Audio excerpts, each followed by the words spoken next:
Hi folks, welcome back to Gardening in Nakusp. So today we're going to talk about potatoes. It's May 2nd now, so we can start continuing to carry on planting more stuff in our gardens. With potatoes, I usually like to plant an early potato, a mid potato, and a late potato. And this year I went for a new variety called Columba.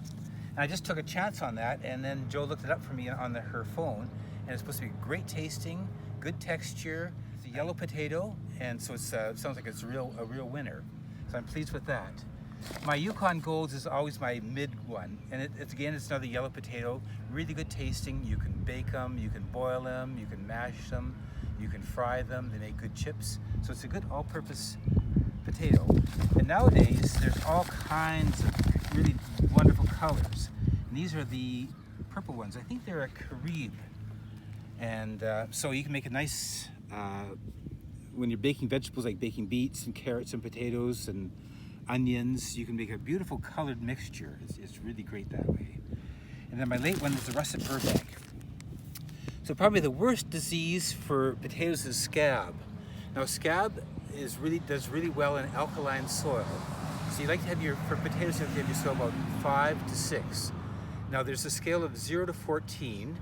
0 to 7 is acid, and 7 to 14 is alkaline. So you like to have them on your soil on the acid side of the chart. So about 5 to 6, and then that's perfect. The scab can't grow in acid soil, it grows in alkaline soil. So you want to make sure you don't put any lime on your soil where you're growing your potatoes. I usually try to give a little bit of thought in the fall to where I'm planting my stuff. And where I'm planting my potatoes, I don't put any lime, but where I'm planting all my brassicas, I put a little bit of lime down because they love it sweet.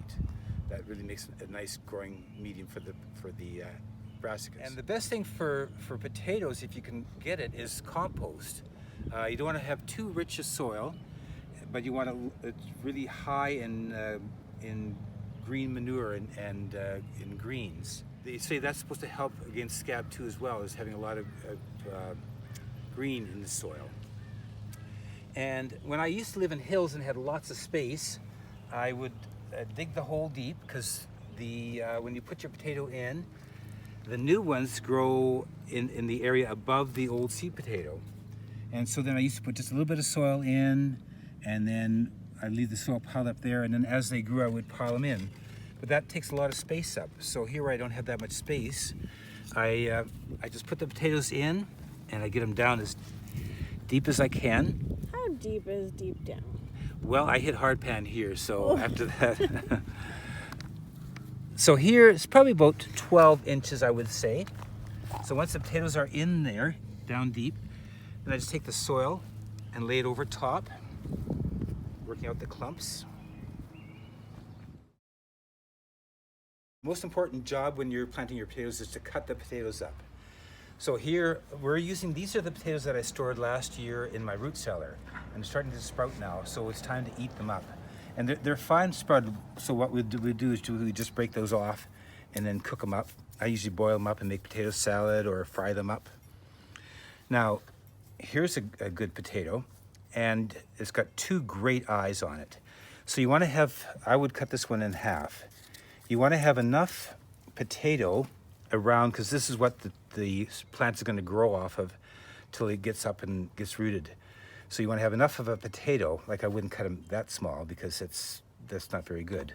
So this is a good, these are good potatoes to plant. And usually what I do is I cut them the night before or early in the morning and plant them in the afternoon. So let them dry a little bit. You can see how juicy they are. Now, when I used to work in the Slocan Valley Co-op in Slocan Park, the Doukhobors there used to buy flour sulfur. And as I mentioned later on, it's good to grow your potatoes in acid soil, because the scab can't live in acid. And the sulfur is really acidic. So they used to take it and dust it in their holes. They also used to take their cut potato and dip it into the flour sulfur. And then that helped them not to rot. So I have never had a problem with them rotting, but I guess if you have really heavy soil and it's really a wet spring, then your potatoes could rot. Let's see, let's do another one. Like, here's another good one here. And so there's good eyes here and there. So we'll just cut it up like that. And then that makes another 2 good planting. Oh, and when you plant them, you want to have it so that the sprouts are up. Yep, so it's as simple as that, and there you got 4 nice little plants to come up. See you in 60 to 90 days. Yeah.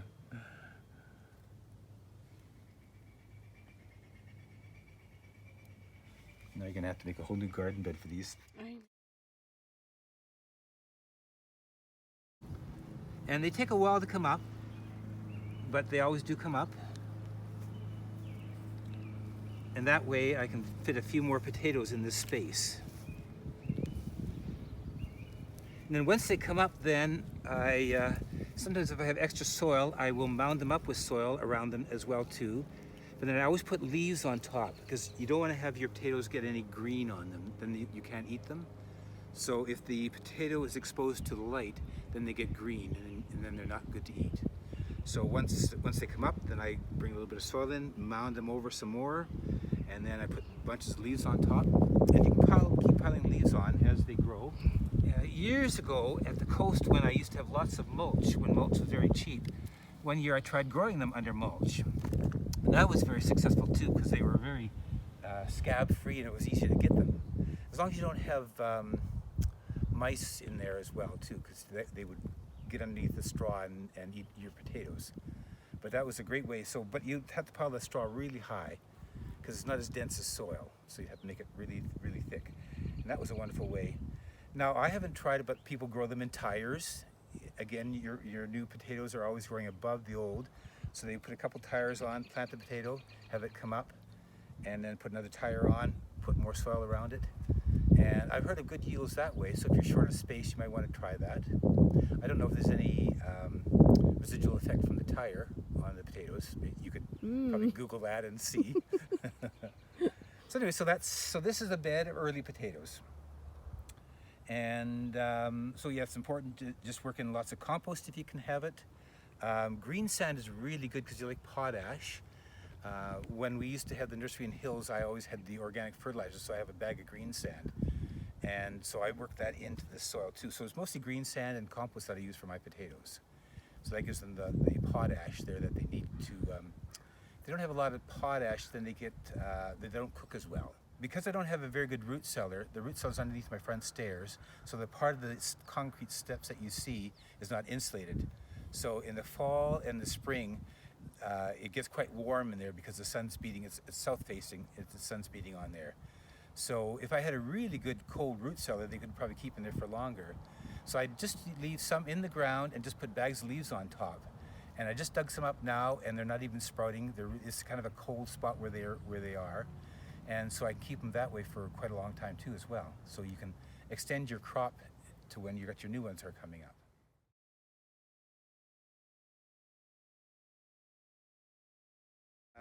You can see I dug some up here. So I just left the tubers in over the winter time, and I had these bags of leaves on top of them just to help from freezing. And you can see that they're really good. They're not sprouted at all. And so we'll use up the ones from the root cellar first, and then we'll come out and dig these guys up, and then we can have potatoes. A friend of mine, she said she had a successful year. She used the last of her old potatoes up when the first ones were ready. So she thought that was a very successful year when that happened.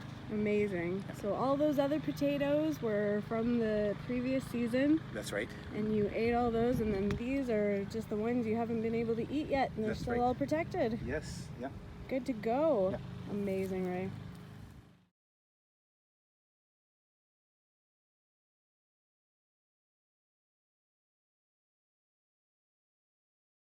So here you can see a potato that's got affected by the scab.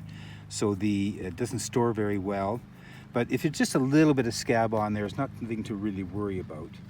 But It's still edible. it's still edible. Yes, you can still eat them. You can, and I tend to not peel my potatoes. I tend to really clean them well and scrub them.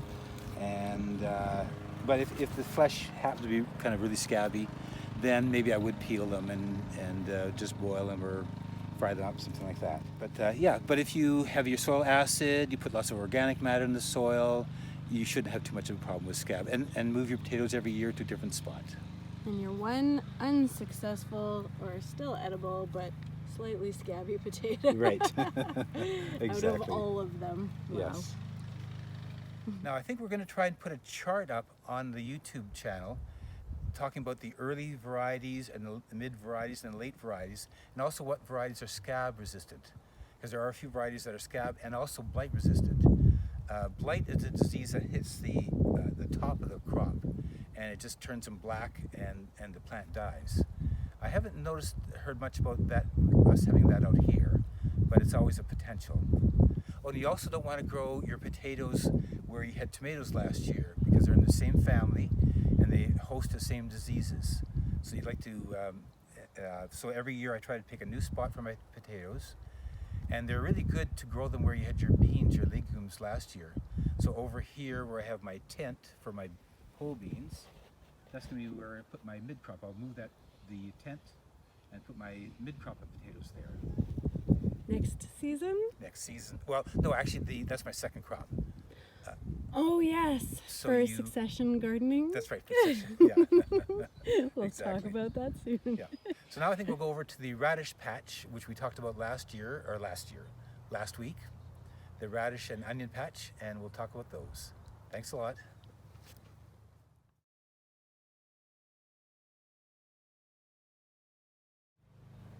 Now, we had a question about, can you put kitchen scraps and paper towel and toilet paper and stuff in the compost? And I don't know if I forgot to mention it, but yes, you can. It's really good to do that. That's a great way. Rather than putting them into the dump, just put them into your compost pile. Yeah, so when I use paper towels in the kitchen, I just throw them in my compost bucket, and then we add it to here, because actually the worms they like paper. And if you're just blowing your nose on the toilet paper, I just throw it in the compost bucket too as well. Last week we did some edging, and it's nice. It's not couch grass, it's just nice grass, and it's got soil with it. So we brought it home and threw it all in the compost pile. So that's really good for the compost, because there's microorganisms in the soil, and then you add that to your compost. So that's great to do that. So if you're edging your garden, add it to the compost, as long as it's not, like I say, couch grass. So now we're back in the salad garden area. So over here we have onions and we have radishes. So these are the multiplier onions. So that was the bulbs I showed you last episode. So I just stuck them in the ground here, and these are radish seeds here. And I had some old seeds, so I'm hoping they're going to come up okay, but I want to try to clean up the old seeds, use them up. So these are the French breakfast radishes. Then here I tried the annual bunching onions from seed, and I got 2 rows of that. And then this is the watermelon radish. That's a nice purple radish, quite a nice big one. Now I don't plant too much because they don't keep that long, so you just do little patches of the radishes and onions. And meanwhile, while you're waiting for the onions to come up, we have all the chives over there you can eat, and you can use the chives on your soup, in your salad, sprinkled on anything. So while we're waiting for the onions to happen, the chives is a good replacement for that. Now, because it's getting warm, I like to use sacks, and I put the sacks on top, and then it just keeps them nice and cool and moist, because otherwise the seeds are not that far down, and if you're not there at home all the time to look after stuff, then they can dry out. So I just put the sack on top like that, and it just works like a mulch, but it's easy to it's nice and clean and easy to put on and take off. Keeps the soil nice and moist. Keeps the soil nice and moist, but you have to be very careful of checking them and making sure that take this one off, and making sure that they don't grow into the burlap sack. So give them a fluff up every couple days. Yeah, or day. Just look underneath there and make sure that everything's okay. And usually I take the watering can to water here now, so the sack is nice and wet, and it gets down to the seeds. So that way you don't have to worry about them. You don't have to check them every day for dampness. So as we're walking by the pea patch, we got to stop and look at them because they're up now. So it's been 2 weeks since we planted. So you can figure roughly 2 weeks for them to germinate. And these were pre-soaked, so that kind of like when you soak your beans, they get enlarged, and then they can start sprouting sooner. So it's always nice to soak your peas ahead of time, and your beans as well if you just plant them out in the garden. So yeah, so 2 weeks and the peas are up, and we're looking forward to the crop. So the brassicas are heavy feeders, your cabbage, your broccoli, your cauliflower, your Brussels sprouts. So once I get them out, usually I give them some liquid food for a couple of weeks. So I'm using fish fertilizer, but you can use seaweed fertilizer or your 20-20-20 if you want. So just give them a nice shot of that. I do it every Sunday. That's the day where I do all my fertilizer, I can remember that. And it'll really help them get a boost because they can absorb that liquid food in right away. They don't have to have it worked on by the soil microorganisms.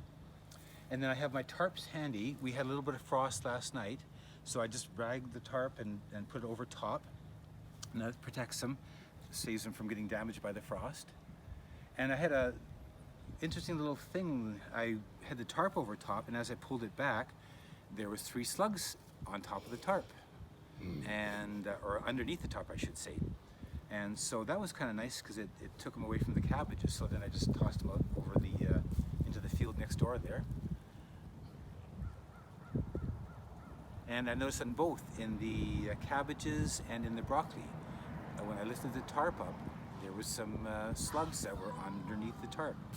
So it's kind of like when you put a trap down, like a board down, and the slugs go underneath there.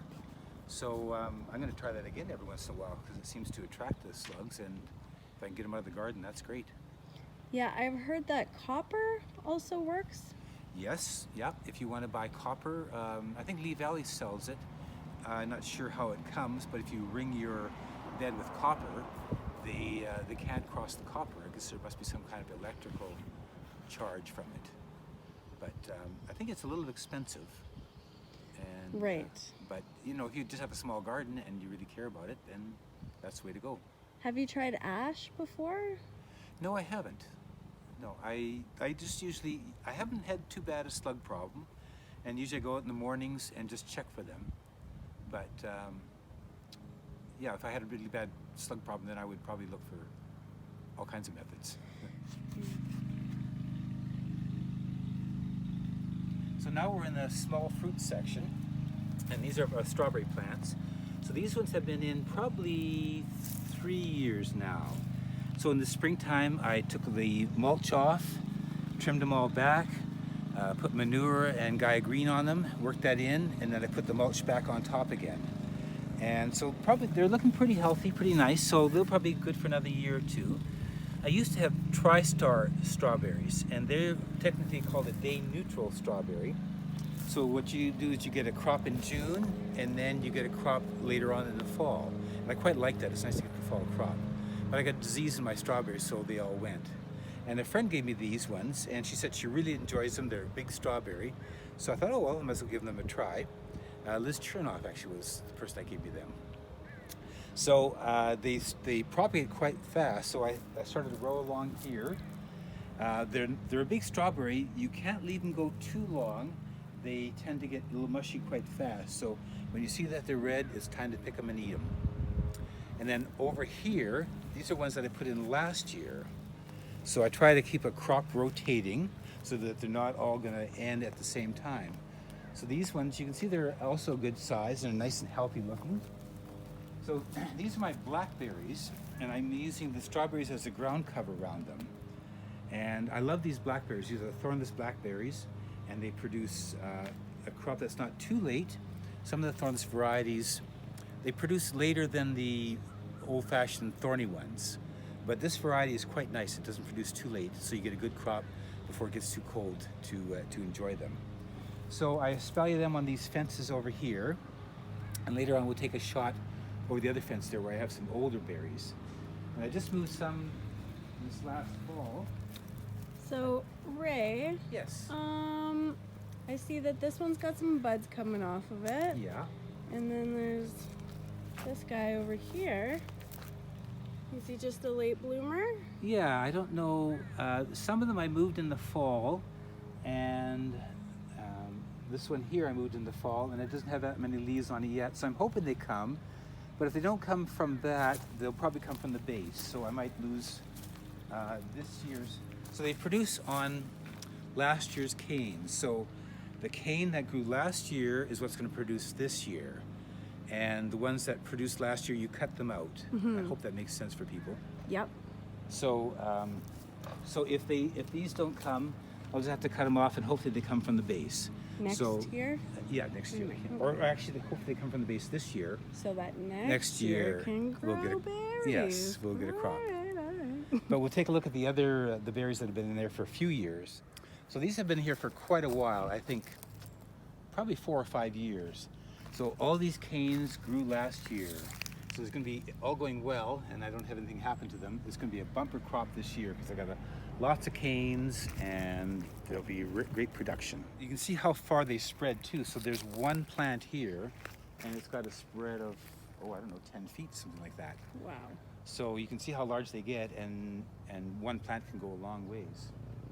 And the nice thing about them is that they sucker. I was just telling Joe that there's some growing inside here in the potato patch there. So we're gonna dig those up and send them to her house so that she can have blackberries too. Because they're great. It's a nice fall crop. You know, in the spring you have your rhubarb and your strawberries and your raspberries and your blackberries. So it's nice just you just have a continual crop going. Just You know, through the whole endless season. pie. Yes. Yeah. Cool.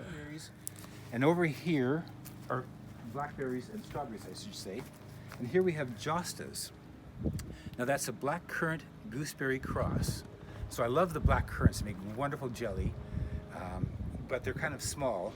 So this is, you get the big berry like a gooseberry, but gooseberries are really prickly, and so these don't have the prickles of the gooseberry, but the black currants are big like the gooseberry, so you get a nice crop for, here you actually can see them just starting now here. So I just moved these here last fall, so they're cut back really hard in order to get the move here. So I might not get as big a crop as I usually do. And again, I'm starting some strawberries underneath as a ground cover plant, so I'll make good use of the soil here. Yep, so we have blackberries, strawberries, and jostas in this area.